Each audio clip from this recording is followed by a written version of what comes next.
What is going on, Frantifa? Midweek Bitchuation bonus podcast. I am your host, Francesca Fiorentini. I've got my bonus bitch over here. That hurts. Bad start. Mr. MacLeod. Hey, what's up, everyone? I'm the bonus bitch. You know me. I'm on all the bonus episodes. And also other episodes. Occasionally, but mostly just, the bonus bitch. And you know what? I'm happy to be the bonus bitch. I'm a content simp. I'm here for you. You're my main piece, my bonus bitch. Goddamn right. This is a very healthy relationship. What's up, everybody? Thank you for being here. This is for patrons only, but I realize we're also on Twitch right now. So if you're watching on Twitch and you're not a patron, go to patreon.com/the bitchuation room and support this show. I'm not going to take it off of Twitch right now, but I am glad you're here.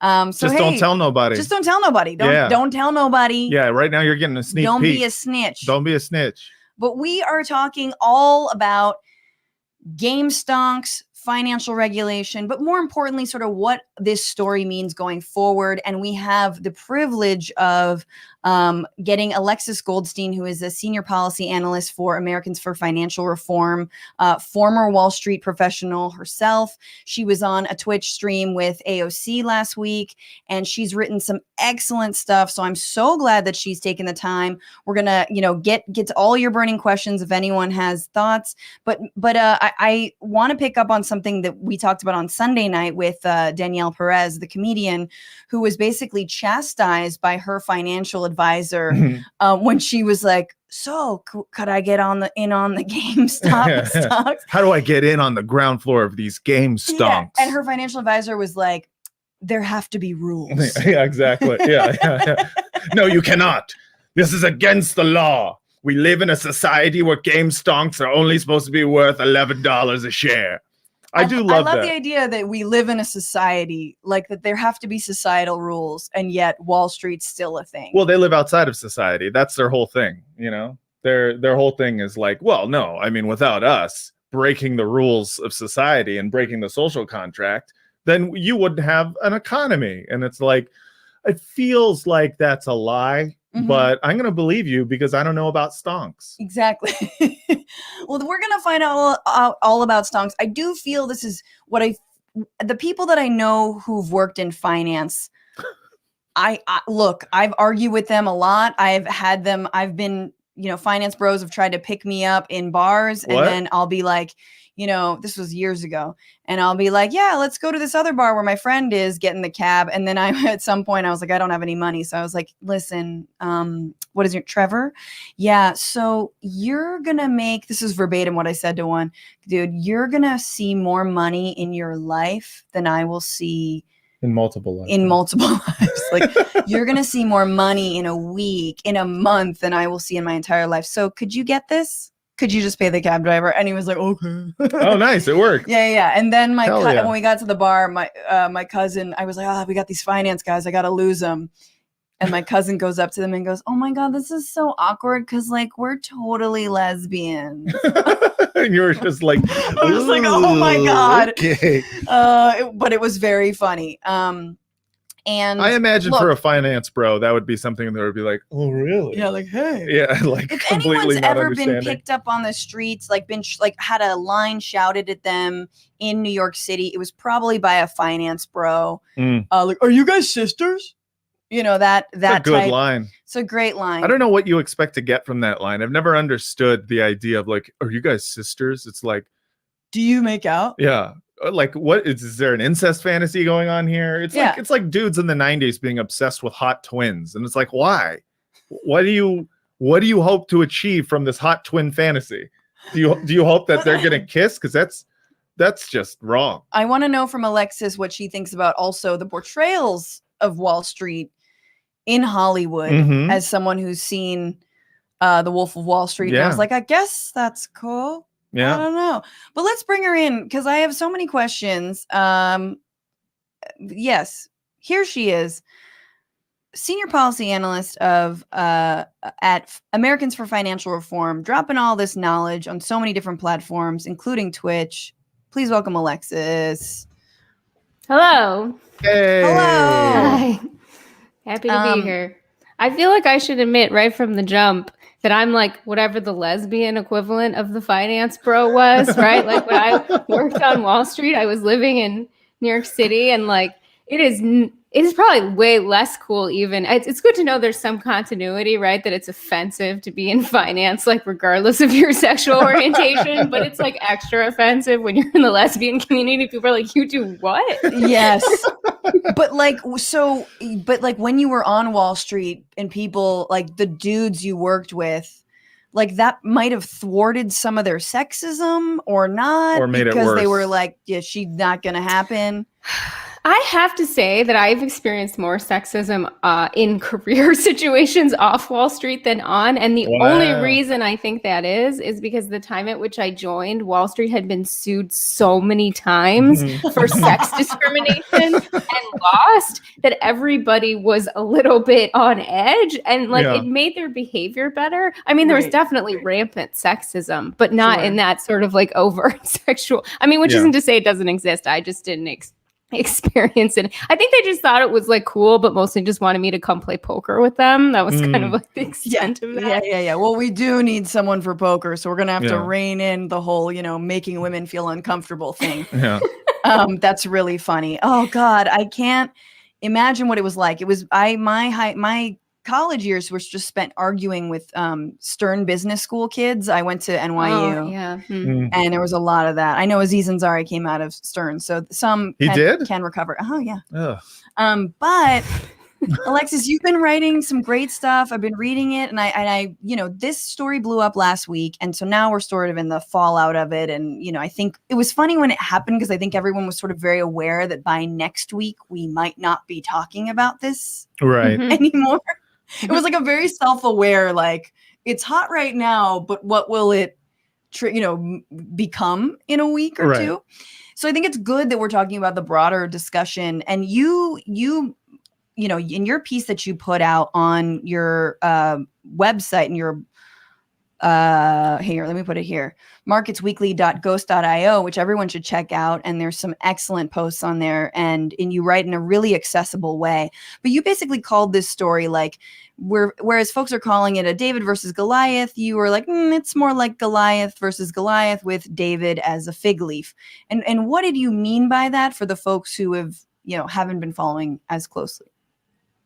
So the sort of narrative that some of the media has been saying is there are all these folks on Reddit. They came up with this idea that they could push the price of GameStop up, and it would squeeze and sort of effectively blow up some of these more sophisticated financial players that run what's called a hedge fund, which is basically like a place that rich people go to invest and or gamble their money.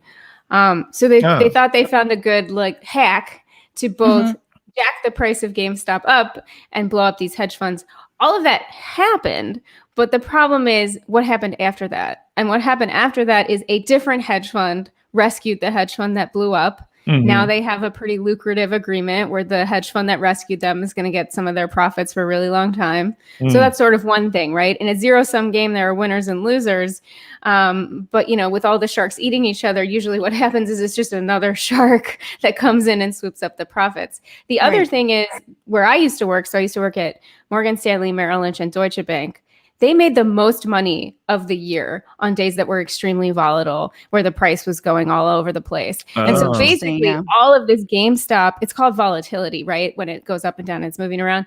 They're probably like minting money right now. So I don't know for sure. I don't have a crystal ball, but I would predict that the first quarter, like financial results of all of the big mega banks on Wall Street are probably going to be record breaking, or at least really, really good. And that's because they don't care where the price goes. They just like make money off of the volume, sort of in the way that like a Manhattan business, your rent is really high, but you're relying on like tons of traffic, and you're just making money off of the traffic. It's like that. And so that's why I don't think, yes, some of them are going on CNBC and like tut-tut-tutting like the Redditors, but I think that's just because they want to anger the Redditors so they keep buying, right? They just love volume. Because you've detailed in your work that like basically, behind the scenes of places and platforms like Robinhood are ultimately these same hedge funds and the same fat cats in Wall Street who have put out these platforms that make it look like it's being democratized and like the stock market is super accessible, and that's kind of how it lures people. But ultimately,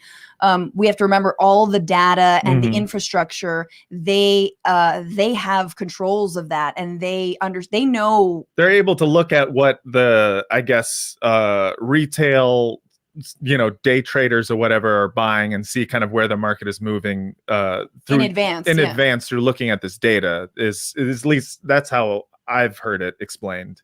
Yeah. So one of the hedge funds that rescued one of the hedge funds that blew up is Citadel, and Citadel pays Robinhood for their clients' orders. And the reason they do that is because, again, they're like a really sophisticated entity, and they can execute orders in advance for cheaper and then match the Robinhood orders. So Citadel's like making money on like two ends here. They made money off of the hedge fund that the Redditors and probably honestly some other Wall Street people helped blow up. And they make money off of Robinhood every single day. And so, but you're right. They have sophisticated data. They have data that the public doesn't have access to. And they actually have a totally parallel way of trading that none of us can access, called over the counter, which is just them trading with each other privately. So they have a lot of sort of structural advantages that you just can't overcome no matter how smart you are. That doesn't mean you can't make money, right? Like, it doesn't mean you can't make a quick buck, but it's like not a way to organize your society, right? Like you're not going to make everybody get out of poverty. We're not all going to beat Wall Street and then Wall Street's going to die. Like, I feel like it should be like the boss in every video game. Where it's like, if you beat him enough times, they got to go bye-bye. But obviously that's not the case. I want to know, like, so essentially you couldn't take the same amount of power, the same amount of energy that Redditors put in there and like go after another stock or another hedge fund. You don't like the coordination that might take, or even the structural ability to actually take down these hedge funds. Like they've already put in safeguards to prevent that. Or what are your thoughts on that idea? Like, well, if we're just organized enough, they'll all fall, Well, my suspicion is that the reason GameStop spiked is not actually only because of Reddit. So the thing you have to know is Wall Street's like number one priority is privacy for themselves and transparency for you, right? Yeah. They don't want you to know what their orders are. They spend a ton of money to try and figure out what their competitors' orders are. And now you have tens of thousands of people publicly posting on a message board that is available for free what their position is, posting screenshots of their position and their plans for holding their position. Wall Street is going to take that information and try and profit off of it. And so if they know a bunch of people are trying to drive up the price of the stock, they'll probably buy the stock too themselves. Yeah. That's what you're saying. They're eating no matter what. Yeah. Right. And I suspect that they probably went along for the ride, and they were probably part of the reason that GameStop spiked. Here's a question I have is in the Redditors getting together and attacking what seemed like they were attacking a specific financial institution with, I think it was Melvin Capital. Yeah. Yeah. And they attacked it because they knew, it sounded like they knew that Melvin was shorting GameStop, and they decided a way to attack Melvin would be to drive up the price. Right. So are shorts, is that publicly available information that, like, can you replicate that, or is it just is it not worth it because even though Melvin gets hurt, other financial institutions eat? Like, can you still attack one by one these financial institutions in the same pattern, or is that? I was just asking that, and Alexis was saying that they'll jump out ahead of you and make more money than you, even if you try to do that. It's like the blob, right? Like or like, I don't know what the right analogy is, right? But it's like this monster that just keeps morphing. And so if Melvin blows up, another hedge fund's going to come in and buy Melvin on the cheap. And then you can try and blow them up, but then someone else is going to come and buy them on the cheap. And so what you need sure. You need to get rid of their edge. And the other issue is you can only like do this for so long. And retail it's bigger than it's ever been, for sure. But it's still only 25% of the market. So it's like if you have 25% of the people versus 75% of the people who have a structural inherent advantage with more market data and a way to trade in an exchange you have no access to, that's hard. That's hard to win. Yeah. I'm not saying it's impossible, but what I don't think the hedge funds are like, damn, these kids, they're just doing it. I think they're like, ha ha ha, more profits for me. Like, that's but do you think that because you implied it was somewhat of an elaborate troll, them going on like CNBC and tutting, do you think that they're doing that specifically so people hold their GameStop position or whatnot? Like, it depends on the person. It depends on the personality. There's a billionaire who was previously running for governor. I forget his last name, but he's taking SoFi public right now. And SoFi is this company that profits off of the student debt crisis. And he's like talking smack about Robinhood, like, freezing orders and all of that. And his company is about to introduce a competitor to Robinhood.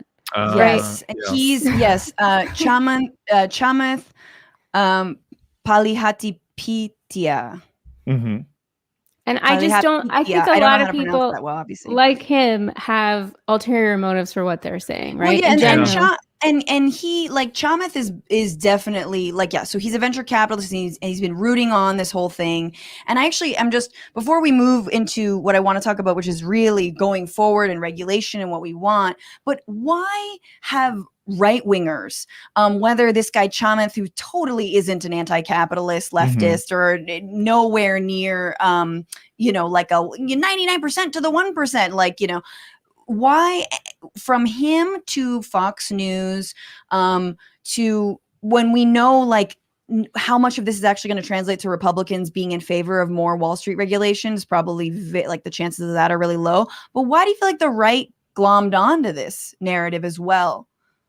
I mean, they need something that's populist right now to distract from the fact that their base, some subset of their base, just tried to murder half of the Senate and the House of Representatives. That was forever ago. We're past that, Alexis. I don't even remember that. But I think, and I also don't think, unfortunately, I do think that there's also an undercurrent of anti-Semitism, right? This is sort of like George Soros is a big, scary hedge fund guy, right? That's how George Soros made his money. He made his money in a hedge fund. And so I don't think he shorted the British pound.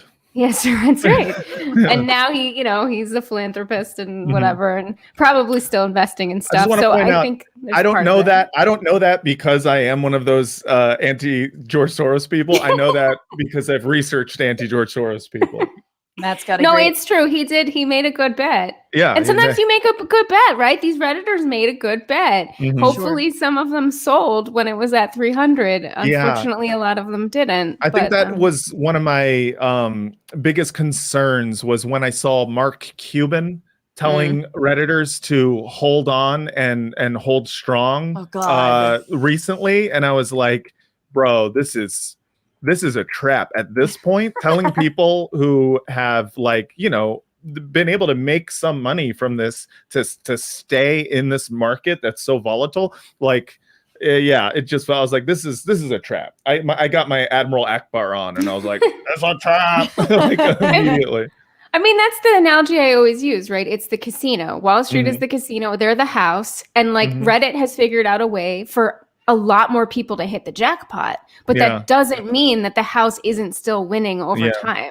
Yeah. You say in a recent op-ed that you wrote in the New York Times that also, and you quote someone who studied this, that also in times of high economic precarity and vulnerability, that it leads to people doing things like trying to play the stock market to get rich, and that there is a correlation, which is so cruel when you say that ultimately it's the same, big fat cat capitalists that are going to win at the end of the day. But it's cruel that there is this correlation between entering into the stock market game casino and, the moment that we're in of incredible economic precarity. And that's the same with a regular casino, man. I've seen like, families like holding hands as they walk into Caesar's Palace going like, well, here's all our savings. Like I've seen that kind of stuff. It's more than just, the fact there's an amusement park inside, which is cool. I think it's worse than what it sounds like. It sounds like it's worse than a casino, because a casino is at the very least run by some standards. Like you go to a what do you call it? Well, they're not gambling with other people's money unless you talk about tax dollars. They're not gambling with other people's monies, but they're also like when you go to a slot machine, there are like supposed to be rules that like these are not actually. There's free drinks in a casino. There's free drinks. Sometimes you can smoke. It sounds more like Wall Street is a casino with rigged machines, which I think sounds worse than a casino. Yeah, it's really not great. And if you think about it, right, if you wanted to save for your future, there is literally no way you can do it without giving Wall Street a cut of it, unless you buy a savings bond, or if you're like very rich and you buy a municipal bond. That's like it. We have engineered and made all of these policy choices, really kind of going back to like Ronald Reagan and neoliberalism and all of that, where Wall Street gets a cut if you want to try and save money. That you cannot avoid them.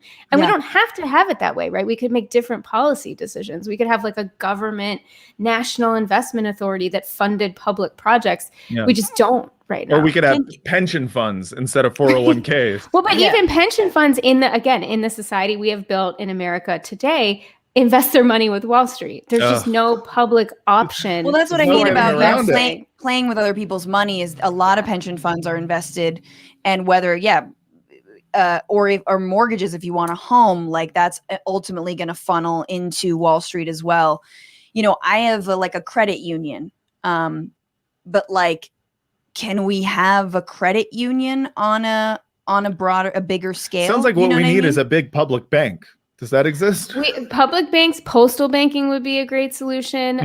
The Federal Reserve, it's the big sort of central bank that organizes our money supply. That George Soros runs, No, that Steve Mnuchin and his trashy ass wife run. But Jerome Powell is the Federal Reserve chair. But they give all of the banks. I'm sorry, I'm kidding. They give all of the banks an account. I feel like I should fact check you. That's not true. I know.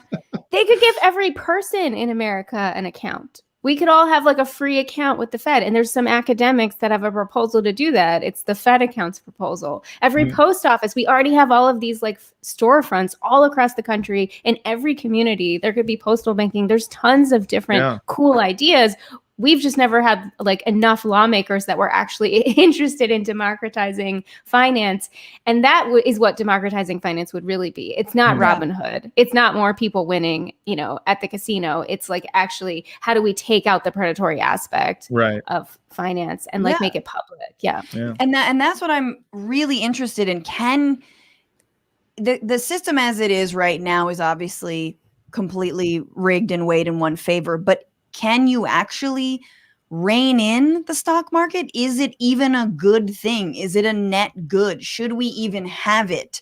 I mean, we're talking about regulation around, first of all, be like backing up a little bit. Like, what came out of 2008? What did we learn other than that we will bail out a big bank if you actually fail? We limited subprime mortgage lending a little bit. We limited derivative, whatever the fuck. I don't even know what the fuck it is. Did we, because now we're talking about like, all right, shorting.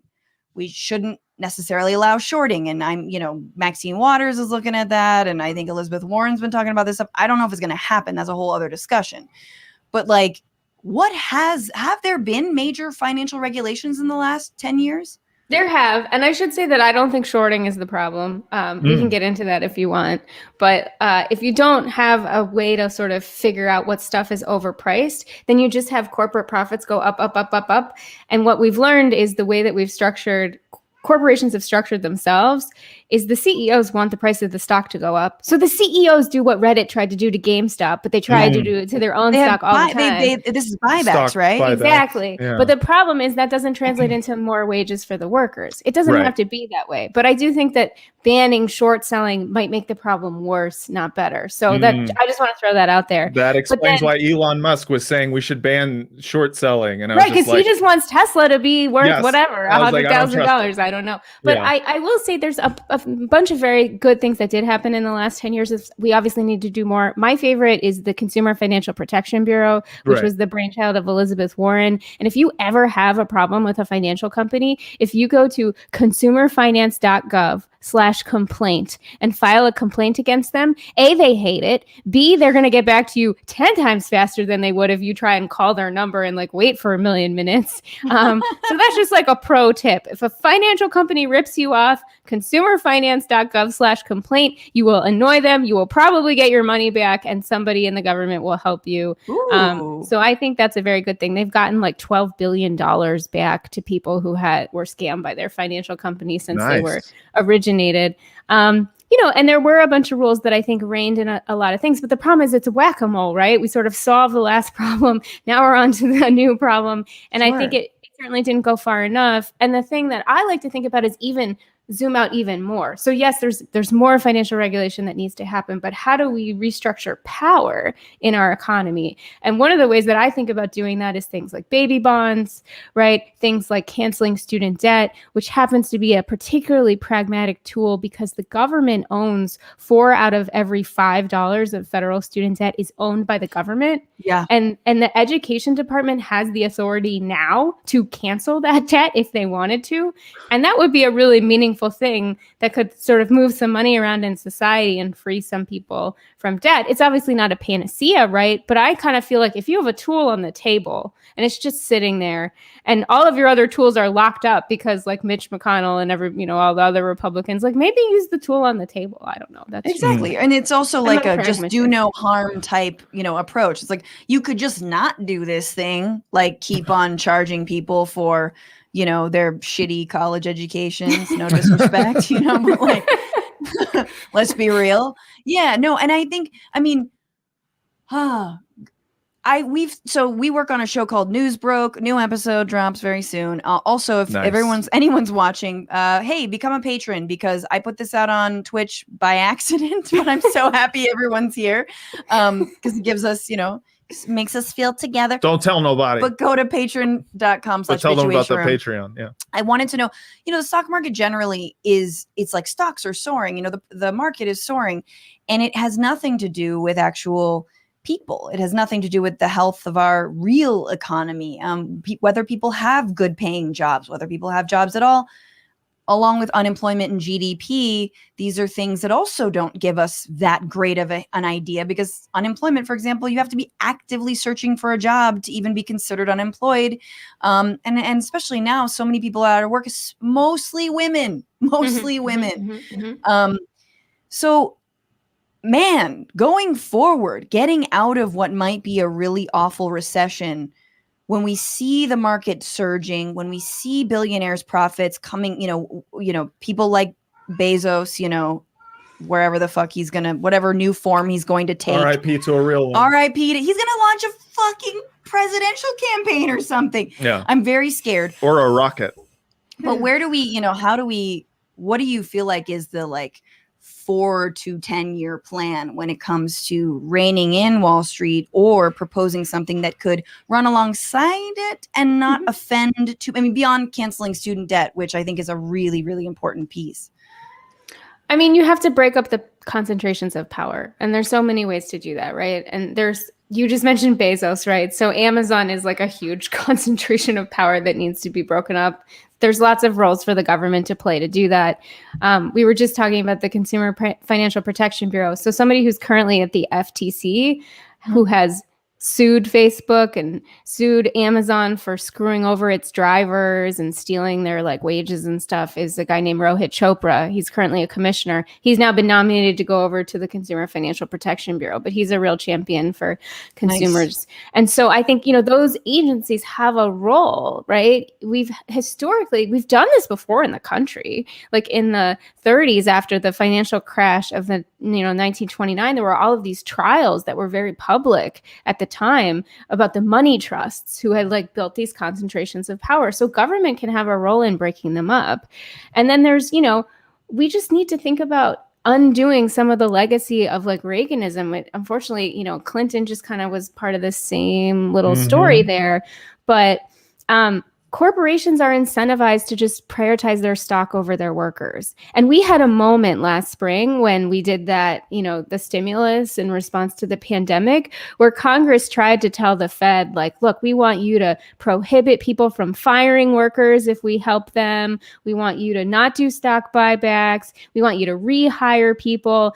And they gave the Fed this authority to create a new program with all these conditions. And instead, the Fed took some existing authority over here and created a program to rescue the bond market with no conditions. So I think we need to make sure the next time we rescue the financial system, there has to be conditions that prioritize workers. And that's just a policy choice. We could very easily make that policy choice the next time. We can make that policy choice right now. We could say you can't buy back your shares. You need to have workers on your board of directors. So I think the way to summarize it is like, how do we increase worker power? How do we decrease the power of these like big corporations? And there isn't like one silver bullet. It's like 20, right? But there's so many good ideas for how to do that. And I think we need to sort of like, pick your lane, right? Everyone's got their own lane. My lane is mostly canceling student debt. But, I think it's always at the end of the day about power. And that's why this GameStop situation is about power, because like at the end of the day, Wall Street has this sort of structural advantage because of their power. And so you just have to think of ways to break that up. And that can mean, like we were talking about before, postal banking. It can mean baby bonds. It can mean doing what we did in the New Deal, which was we had this big national investment authority. There's a cool academic named Saleh Omarova out of Princeton that has an idea for how to modernize that. And you could use it to fund a Green New Deal. There's all kinds of cool ideas. But basically, I feel like government is a big part of the solution, but we need government to make the right choices and not the wrong choices. Right. Because it's easier said than done. I mean, you just sort of mentioned in passing, but it does feel like just with the way the market is, it is only a matter of time before there is another burst, there is another collapse, there is another failure because of some loophole we didn't think about, but someone's making a killing off of right now. And the failure is going to come down on people's pension funds, school bonds or whatever, however the hell the market works. But essentially, yes, like all the ways that we can't avoid, putting our own hard-earned dollars into it if we're trying to like advance it all, buy a home, etc. All that's being toyed with right now. Yeah, and I always like to remind people that 47% of America has no exposure to the stock market at all. None. No retirement account, no pension, no stocks, no nothing. Yeah. But unfortunately, even though they have no touch point, right, if the market crashes, it still hurts them. And so that's why it's so unfair. And we really have to figure out a way to unwind it. And I do think Mitt Romney's 47%, right? Is that his saying? They don't remember back then. Who cares about them? I mean, I will say one thing Wall Street really doesn't want that I think could make a big difference is a financial transaction tax and a wealth tax. Both would be great, but even if you could do one of those, it would make a big difference. That is something that has been floated. Is it by Bernie or like, but a tax on every trade? I thought that was a Warren. I think they both have suggested They've both been for it, but right now that doesn't exist.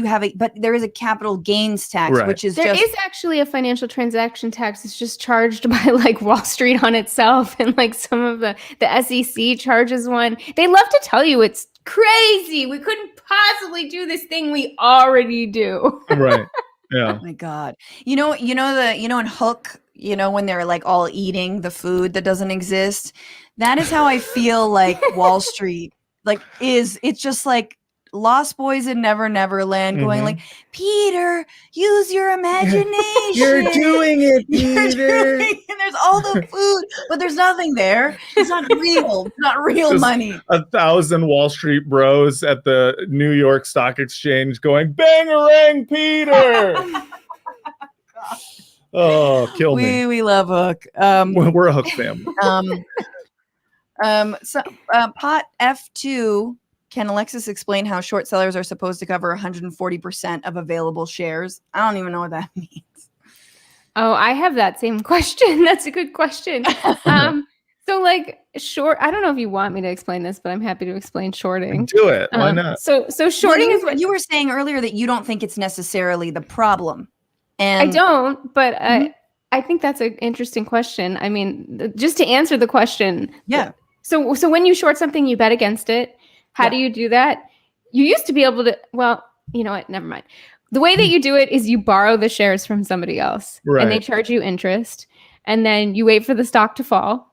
And if it falls, you're like, yay, I made some money. And you buy sorry, I skipped a step. You borrow the shares from someone, you immediately sell them. Now you have a pile of money. You wait for it to drop, you buy it back, you give the shares back, you pay a little interest, you keep the difference. That's when it goes well.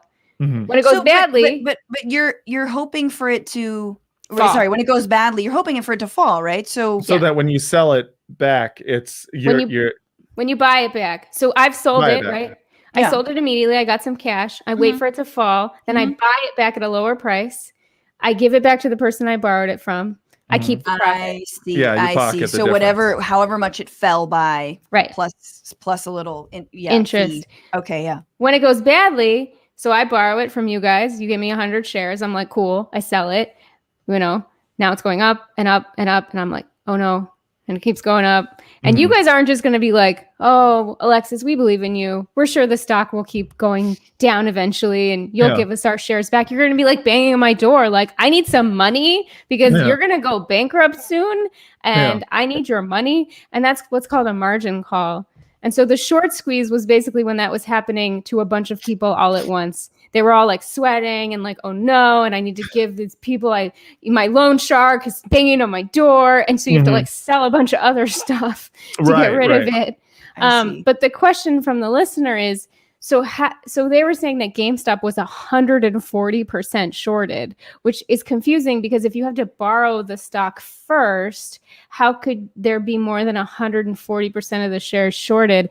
And the only answer I've seen is the people in the middle, Wall Street, right? The market makers, they don't have that restriction. They can do two things. They can sort of loan the stock more than once to multiple people. Oh, wow. And they also can perhaps short it without borrowing it in the first place. And so that's the explanation I've seen to answer the question. Wow. Thank you. So you can actually sell shares, not only that you don't have, but that don't even exist.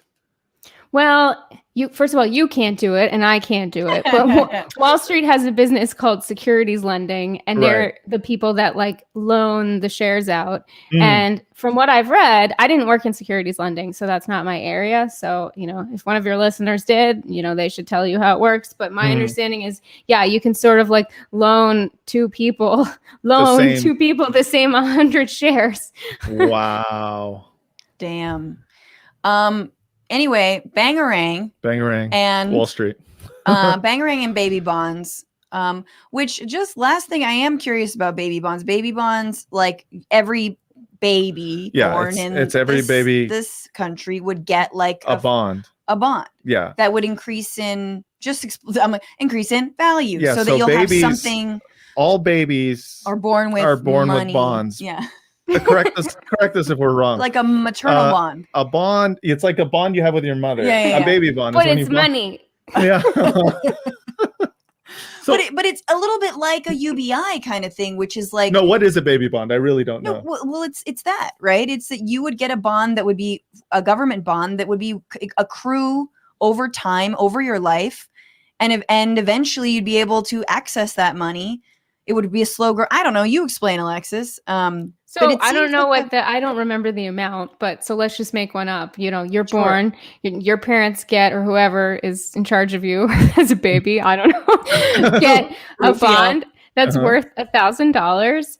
And, there's some interest rate on it. So every year you get older, I don't know what the interest rate would be, 1%, let's say, it increases in value by 1% a year. And at some point, I don't know what the different proposals requirements are. I assume they won't let your parents sell your baby bond right away. No, that's parents would do that in a heartbeat.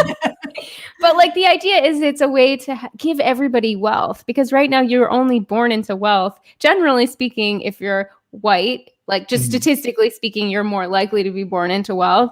And there's centuries of systemic discrimination and racism. And this is a way to try to correct that by making sure everybody has a little bit of wealth when they're born, regardless of the situation of their parents, is the idea. Right.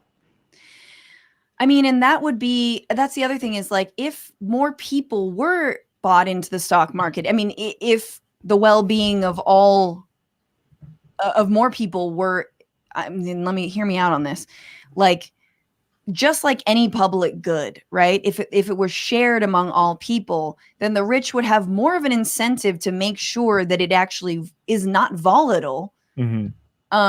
I think, I don't know. I'm very that's not my proposal. My proposal is we need an alternative way to invest that doesn't run through Wall Street, because stocks are fine, whatever, fine, they're fine. But the way that our corporate governance works right now is there's just so much terrible incentives to just shoot the stock to the moon. What I'd like, and this is, not here yet, but we've done it before, we did it in the New Deal, is a national investment authority that the government sets up that invests in projects that are for the public good, like the Green New Deal, like infrastructure, like high-speed rail. And then we could invest our money in that instead of investing our money in Coca-Cola or IBM. Or fossil fuels. Or Bitcoin. Right.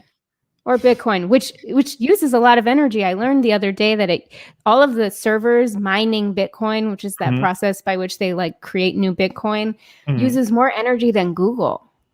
What? Yeah. Damn. Bitcoin is the most Black Mirror shit ever. I'm sorry. That is for another day. No, Bitcoin's good, dude. I got some Just stop. I'm so glad you didn't invest in GameStop. I was just very worried you'd start to be if I coulda, I woulda, but I didn't. I mean, if you could get it at 10, I know. People would be happy. Had I known. Alexis Goldstein, thank you so much for taking the time to explain everything. Everyone follow her marketsweekly.ghost.io and on Twitter at Alexis Goldstein. She's got great writing every week. And check out her op-ed in the New York Times. And her breakdown of all this I found to be probably the most honest and sobering, but also layman version. So thank you. And thank you. Yeah, be very well. Come back again. I love this. And we have more questions about bonds and babies. Yeah. Yes. Well, thank you so much for having me. Yes. Take good care. And thank you all for being here. Make sure to become a patron because you're seeing this content and it was my bad. But you're good. But also, your loss is their gain. So that's sick. Your capital gain. The capital gains tax to you seeing this for free is you have to go to patreon.com/thebitchuation room. Bitchuation room. /bitchuation room and become a patron. Yay. And MacLeod, thank you for being here. Absolutely. You can find me on Twitter at MacLeod, Lieb. Lieb. And I'm Francesca Fiorentini. You guys fight the power, fuck the patriarchy. And remember, don't just bitch about it. Be about it. Bye, guys.